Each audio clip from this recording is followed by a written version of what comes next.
this speech wasn't really an economic speech, and I don't think it is really the place to talk about, big problems like the real estate sector. So I wasn't surprised.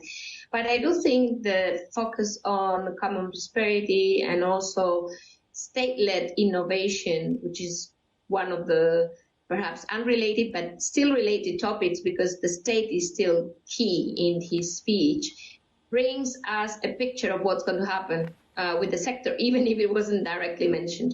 And that's basically what I call a utility. So the real estate sector is going to behave as a utility. It's going to be very, very much monitored so that housing affordability improves in China while not having defaults. This means more state-led developers, and that's going to mean, which we already see is happening, is that some developers, private developers in trouble will be taken over, and developers won't have very large profit margins anymore. It will be like a utility sector. It will be highly regulated. I think that's where we're heading with the real estate sector in China.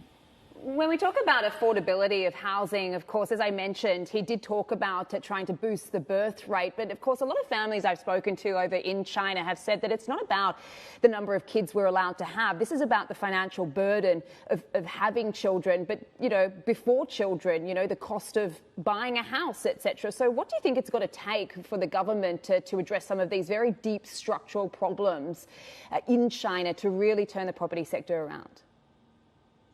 Well, indeed. I mean, housing is one of the key problems to basically manage to increase the birth rate. The other one is also education, and we've already seen a crackdown on tutoring, which is not unrelated, by the way, to common prosperity. But leaving that aside and focusing on housing, I think affordable housing, which was already high on the agenda in the first Xi Jinping term, where, you had all of this, I think 13 million, if I recall correctly, affordable housing to be built. I think that's going to come back. There's going to be more affordable housing for sure.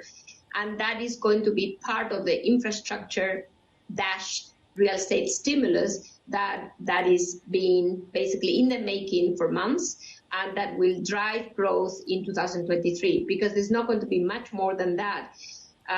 External demand won't be there to help. So affordable housing will be a big theme in China's fixed asset investment next year.